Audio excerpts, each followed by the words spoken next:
What's up YouTube? This is Trey with Postmortem. I'm going to be changing out a fuel pump in my truck today. But before I do that, I wanted to show y'all how to troubleshoot your own vehicle so that you can make sure it is the fuel pump that needs changed out on your vehicle as well. I'm going to start by clipping in a diagnostic chart I got with my new fuel pump here,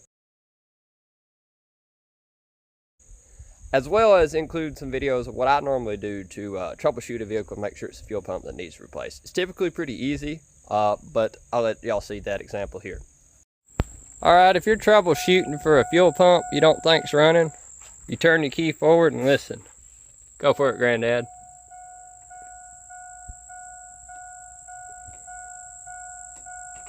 As you see, you don't hear nothing.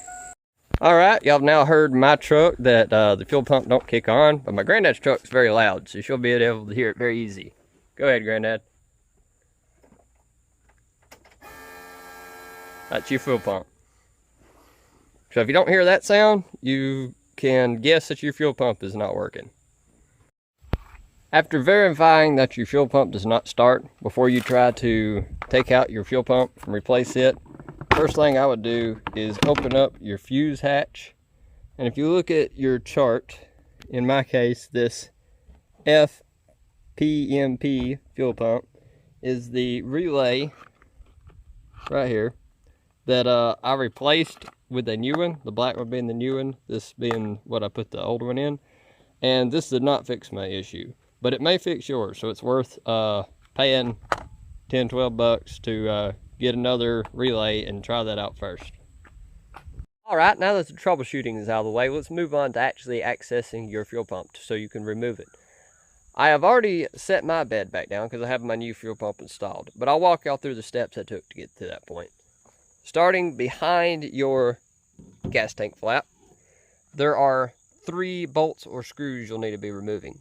2 star bits up here, as well as a plastic connection that has a center pull tab that you can remove and then pull the plastic, I will say, bolt out of the way. It doesn't really look like a bolt. That'll disconnect your gas tank from your bed. And as you can see in the previous section, I had my bed at an angle because on the back side I only loosened the 4 bolts there so that I didn't have to reline my bed when I dropped it back down or completely remove it. I was just able to lift it up and put a jack in place. On this side there are a total of 4 bolts as well to completely remove, and in order to make that easier on yourself, I'm going to show y'all a few tools I use. Typically, I use a ratchet with a wrench on the back to break things loose. I was not able to get enough leverage with this setup, and this sometimes got in the way. So I used a breaker bar for most of my bolts. I was able to use this electric ratchet for a few of them, but the breaker bar provides good leverage and a swivel head that lets it get into tight spots. A few days before you want to start taking out these bolts that hold up the bed, I would use a penetrating oil. WD-40 is not my choice oil for doing that. I would use something like Kroll oil. And another word of advice would be to make sure your bed is empty and clean of garbage. I've also removed the tailgate, which is a very simple process, because that reduced the weight a little bit and made it easier to lift up on the bed and put the jack in place. Alright, I'll be crawling under there and showing y'all where each of those bolts are. I'll be installing mine, but y'all just go about it in the reverse process if you're pulling them out. So, just give me a minute. Starting with the 2 back ones behind the tire here. Up in this corner, you will have a bolt that you will need to loosen / tighten. Just look for more or less your frame and these little ridges down through here.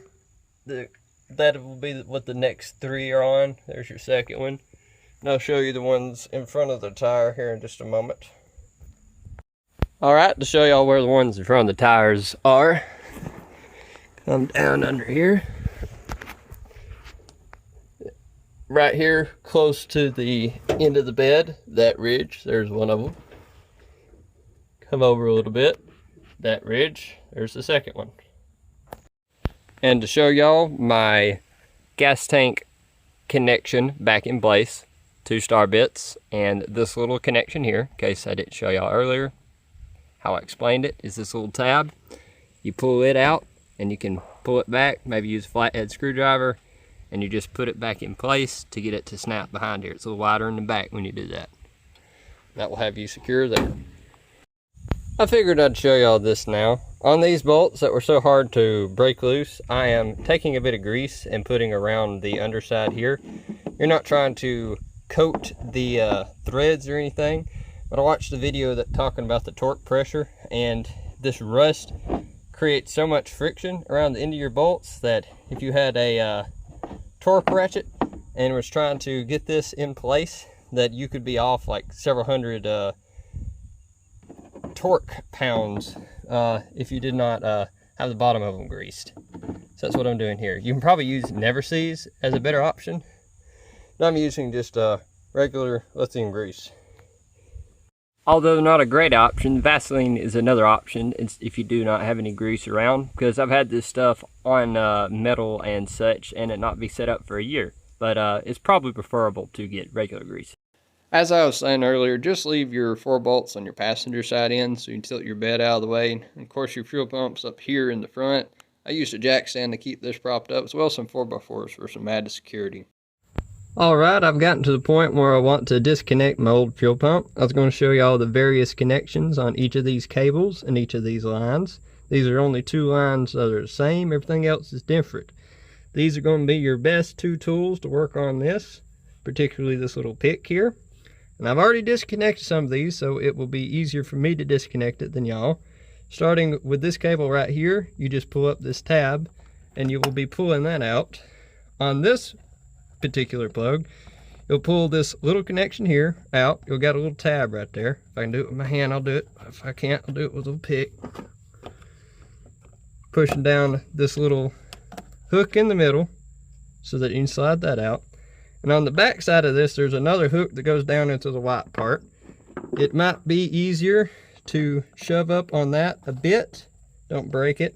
I'd be using 2 hands if I needed it, but I've already disconnected it. So after you kind of get that decompressed with the other hand, you can pull this back. That little hook right there is what you're trying to get over, and that is the connection holding you back. On the line here, the most stubborn one that you'll have to deal with is this middle connection here. It has this ring around the center here that's holding it back. And I've already used this pick to get the little clips off of it, but you'll need to press one over it, probably decompress it back, and then press the other one and decompress it back. On these lines, these 2 silver wings squeeze together, and then you can pull that line back and get it out of the way. And I will be doing that for this line as too, but I'll need 2 hands. Alright, I've got my second line disconnected as well, and I wanted to give you all a little closer look to see that these little hooks here might also need to be decompressed with a screwdriver from the back side where there is a slot here. And before you disconnect the fuel pump itself or the lines, I would get a small brush or broom head and sweep all the dust and rust that has accumulated around the top of this. You don't want that to fall into your tank. But I'll have that one disconnected too. And I'll show y'all once I get to the next part. Alright, in the process of trying to get my fuel pump out, I have just managed to break my metal sill here around. Turn it around through here. You'll have this plastic tab over here. You'll be pulling back to get out of the way. I use this railroad spike. Caution, instead of doing what I did, use a copper or brass chisel or such instead of something that would spark like iron. Back to the video. That has a flat end, and have hammered it this way until it has fallen into these slots. You may have to use penetrating oil like myself because this is very rusty. But I'm fixing to clean it off and pull it out. Alright, I just pulled the fuel pump out, and if you can see down in here, I got a little bit of trash in there. Probably will do the same for yourself, but I would still go ahead and clean this up. Just throw some seafoam in there to eat that out. It'll eat up rust and dust and such. Just turn it as you're pulling it out to get the little fuel sensor paddle to come with you correctly. This part right here. And I'll be putting in the next one. Alright, here's the new fuel pump. There is some assembly required, so I was going to show you all that. You got the little fuel sensor paddle. Poke in this hole. Shove it down into this slot. And I took the metal ring from the previous one to go back on top. The concave side will go in there. You can need to change out the ends here. You'll need to put those gray clips from the old fuel pump onto your new one. I have now got the gray clips installed, starting with the small side going to the large side.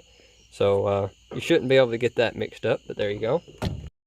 Alright, I now have the fuel pump down into my gas tank. I would put the paddle side down first.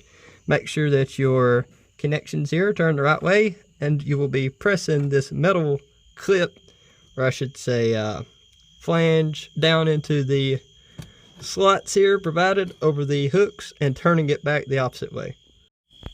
And to make sure that you have this properly oriented, there is a little notch and a slot there. Just make sure to have that white tab down in that hole. Alright, now that the fuel pump is installed, I'm going to show y'all how to prime it. I would wait at least 5 minutes after the fuel pump has been installed before trying to start the vehicle, according to the paperwork. And in order to get fuel into the system without trying to start the vehicle, just turn your key forward. Your pump will click on, you'll click off, back it up, do it again. You do it about 3 or 4 times, and then you'll give it a shot.